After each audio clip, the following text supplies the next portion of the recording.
میرے چینل کے معزز دوستو السلام علیکم۔ دوستو کسی بھی ملک میں سفر کرنا ہو تو ہوائی جہاز کے ذریعے کرتے ہیں۔ جہاز نے دنیا میں فاصلوں کو سمیٹ دیا ہے۔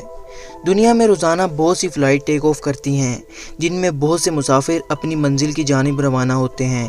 کچھ فلائٹس تو اپنی منزل کی جانب صحیح سلامت پہنچ جاتی ہیں اور کچھ فلائٹس پائلٹ یا انجینئر کی غلطی کی وجہ سے کریش ہو جاتی ہیں جن میں بہت سے مسافر مارے جاتے ہیں۔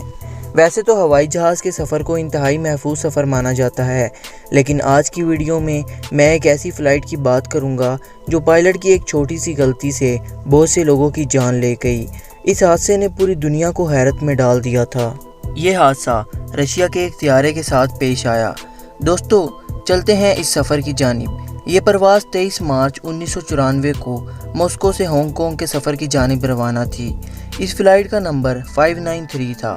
اس فلائٹ میں کریو ممبر سمیت 75 لوگ سوار تھے۔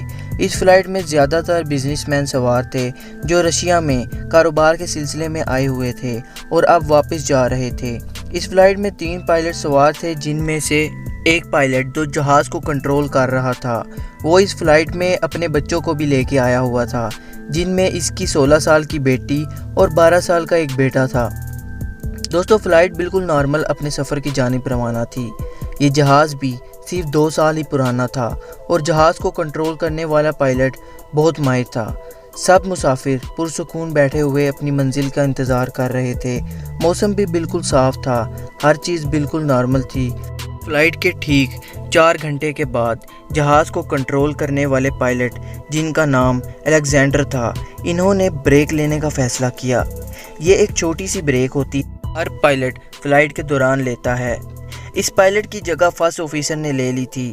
دوستو جیسا کہ میں نے آپ کو پہلے بھی بتایا تھا کہ ایک پائلٹ جو اس وقت جہاز کو کنٹرول کر رہا تھا وہ اپنے بچوں کو بھی لے کے آیا ہوا تھا۔ اس نے اپنے بچوں کو جہاز کے کوکپٹ میں بلانے کا فیصلہ کیا کہ میں اپنے بچوں کو یہ دکھا سکوں کہ جہاز کو کیسے کنٹرول کیا جاتا ہے۔ اس نے اپنی بیٹی کو اپنی سیٹ پہ بٹھا دیا۔ اس وقت جہاز آٹو پائلٹ پہ چل رہا تھا۔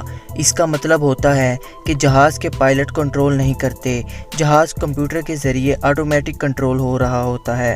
پائلٹ نے اپنی بیٹی کو جہاز کا کنٹرول پینل پکڑا دیا۔ دوستو یہ قانون کی خلاف ورزی تھی۔ پائلٹ کو اور اندر بیٹھے ہوئے مسافروں کو ذرا اندازہ نہیں تھا کہ ان کے ساتھ کیا ہونے والا ہے۔ اس کی بیٹی کا نام ینا تھا۔ ینا نے اپنے والد سے پوچھا کہ کیا میں کنٹرول پینل کو گھما سکتی ہوں؟ ینا کے والد نے کہا ہاں ہلا سکتی ہو، مگر کسی بھی بٹن کو نہ چھیڑنا۔ ینا کچھ دیر سیٹ پر بیٹھنے کے بعد اٹھ گئی۔ اس کے بعد پائلٹ کا 12 سالہ بیٹا سیٹ پر بیٹھ گیا۔ دوستو اندر بیٹھے مسافروں کو اس بات کا ذرا بھی اندازہ نہ تھا کہ پائلٹ کی سیٹ پہ ایک 12 سالہ بچہ بیٹھا ہوا ہے۔ اس کے بعد اس پائلٹ کے بیٹے نے کنٹرول پینل کو ایک طرف گھما دیا۔ یہ 30 سیکنڈ تک جہاز کے کنٹرول کالم کو لگاتار ایک ہی جانب گھماتا رہا۔ اس کے بعد کنٹرول کالم کو لگاتار ایک ہی جگہ گھمانے سے جہاز کے سسٹم نے جہاز کو آٹو پائلٹ سے نکال کے مینول کر دیا۔ جہاز پائلٹس کے کنٹرول میں تھا۔ جہاز کے مانیٹر پہ ایک وارننگ بھی آ گئی کہ اب جہاز آٹو پائلٹ پہ نہیں ہے، مگر پائلٹ کا دھیان اس وارننگ پہ نہ گیا۔ دوستو جہاز کی سیٹ پہ ابھی بھی اس پائلٹ کا بیٹا بیٹھا ہوا تھا۔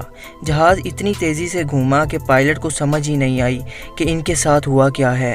پائلٹ نے جہاز کو بہت کنٹرول کرنے کی کوشش کی، مگر جہاز بہت تیزی سے زمین کی جانب جا رہا تھا۔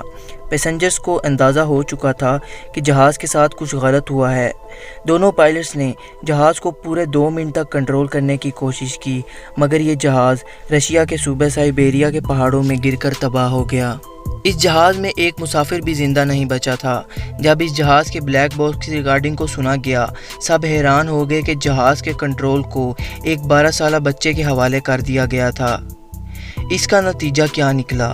دوستو یوٹیوب پہ اس واقعات کی بہت سی ڈاکومنٹریز بھی موجود ہیں۔ یہ ایک اصل واقعہ تھا جو میں نے آپ کے ساتھ شیئر کیا۔ دوستو میرے چینل کو سبسکرائب کر کے بیل آئیکن پریس کر دینا تاکہ مزید ایسی انفارمیٹیو ویڈیوز کے نوٹیفیکیشن آپ کو ملتے رہیں۔